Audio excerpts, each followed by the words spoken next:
Hey, Sister Kate here. After the 2 day rain, I went down to my duck area with the intent of doing an operation on one of the ducks. I mentioned in an earlier video just a day or two ago that I was doing some medical things with this duck. Well, we had another duck come up with bumblefoot. And if you watch my videos from last, I don't even remember, summer, maybe spring, we had a pekin female who got this bumblefoot thing, and I worked on her for a month, trying all sorts of stuff.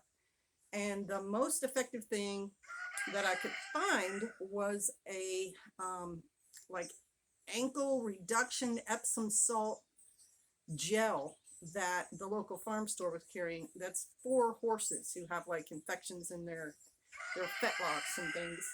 And so I went through every day, walking down there, looking at her foot, packing it with this stuff, um, trying to figure out how to take care of the foot because, of course, the duck doesn't like it. And their feet are they're not like a mammal's feet. They're very thick, and there's not a lot of blood vessels running through them that you can see. And the way the flesh actually works, there's not like if you there's not a lot of dissipation. Like if you gave me a shot of antibiotic, our body, it gets in our bloodstream and it travels all around. And the duck's foot, that doesn't happen. There's not a lot of dissipation in the foot. And the long story came, she died of this infection. An infection that starts in their foot, but it'll go systemic. And so after she died, I found like an inch long head of the infection. If you guys know anything about infections, there's usually like a hard yellow head in the middle. This thing was huge. And so I vowed then, like I was not going to care for the ducks the same way that I did with her. She was kind of experimental, unfortunately. And I believe we also took her to the vet, and the vet basically said, like, there's not a whole lot they can do about it. They just, if it gets bad, then they die from it. And I thought, wow, that wasn't a lot of help, but vets, don't spend a lot of time on ducks. Ducks are, I won't say they're a dime a dozen, but they're small livestock and they don't have the same value as, say, a cow or a goat. And so I don't know that there's, that many vets who have in-depth knowledge of how to take care of ducks. And I'd watched, I think it's called Gold Shaw Farm, is a duck farmer somewhere up north, maybe Vermont or something, and they had a bumblefoot on their duck, and he showed very well, I thought, how they operated on it. He had a table and he had an assistant, and they did things to the foot. And Wes S. and his wife have a video on his channel. I think it's got 1 million views on it, of him doing the same kind of thing on a chicken. So my daughter and I have been trying to help ducks. She had a duck with bumblefoot too that passed away. And we did try operating on their feet, but we didn't. The flesh of the inside of their foot and the infection look almost the same. It's very grainy in a duck. It's really, it doesn't look pussy like in a human. And so it took me doing that one last year to figure out exactly what that looked like. So today's duck, I didn't want to operate on her. I actually had that gel, I think it's called Icamel black tar salve coming. I ordered it, but her foot was getting so bad. I mean, I actually looked at it, and she had a sort of a big swelling in the middle toe. Like they have 3 toes, and she had this big swelling in the middle of her foot. And in the middle of that, because she's a dark duck, was almost like a raised white spot. It looked like a little teeny mountain on the bottom of her foot. And I knew that was where the main part of the infection was, and it just keeps spreading.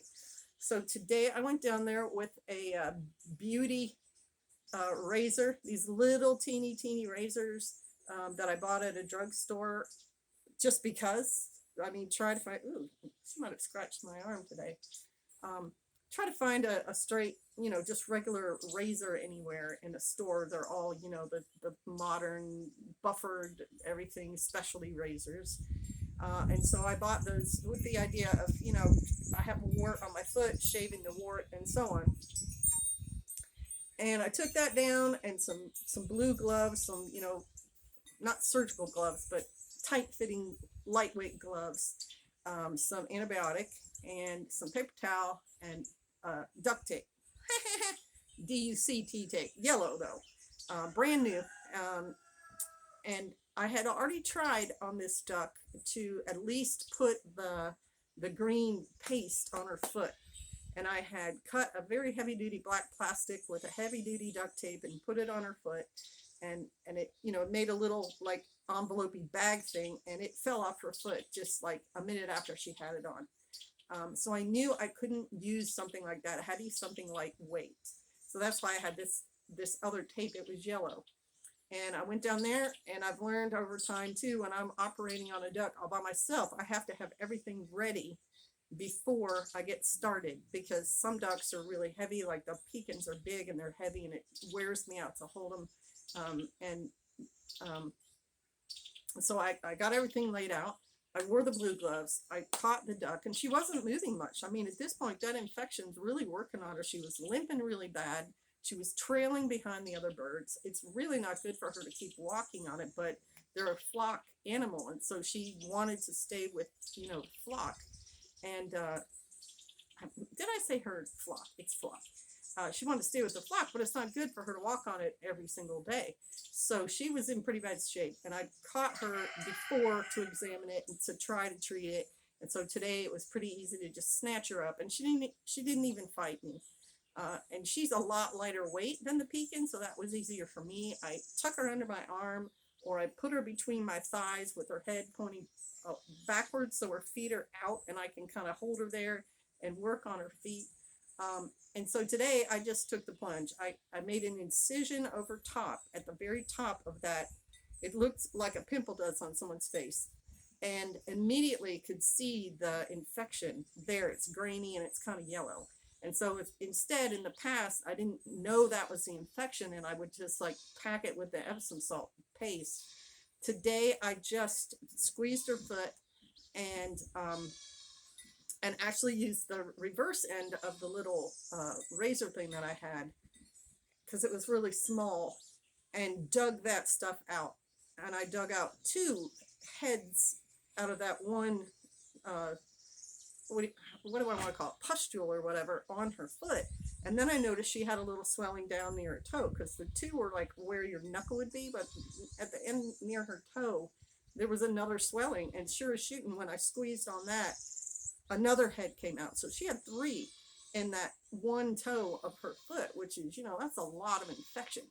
And it's, I mean, she did show a reaction when I did the incision, but it was nothing like if you did on a goat or a cow or a person. Like she made a small noise and she kind of reacted a little, but I think they don't have that many nerves in their feet. So she probably understood something was happening. After that, she just let me hold her. It's amazing how ducks are that way. She just let me hold her. She didn't struggle. She didn't try to pull her foot away. Could be the infection, but in the other ducks, they didn't really struggle that much either. And so I put an antibiotic cream in there, and I put some Epsom salt on top of it. And then when I packed the wound this time, I used paper towel because I couldn't find any gauze. I know we've got it everywhere, but I don't want to go through all the different packages and everything we have.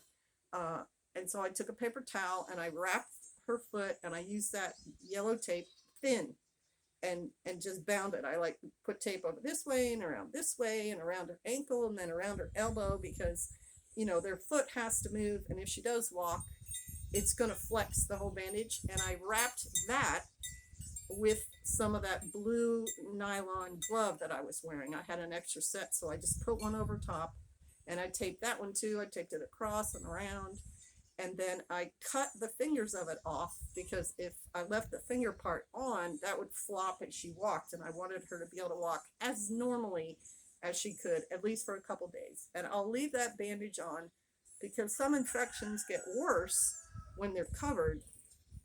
Some infections have to be exposed to air to really kill them. So I'll leave it on for like a day or 2. I'll go back and check it, see how the wound is doing. If it's starting to heal up, I'll probably just possibly pack it one more time with the Epsom salt, because what the Epsom salt does is it reduces swelling. It keeps it from getting too much moisture in there. But I think, and I hope and I pray that after removing all that infection, that she will actually start to heal up, and this duck may survive having this infection, and that would make me really happy. For the duck's sake, because she's a fine duck, she causes no problems, but also because it's a medical almost experiment for me to treat my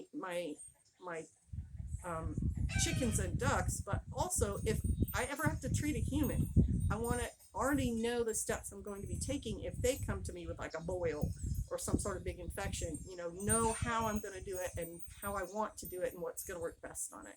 So that's why I'm sharing it with you. It was kind of intense, but I think it's going to be a success. I've got to get back to, what I'm doing today, and I appreciate y'all watching. I think I'll do a live stream soon. Bless you. Shalom.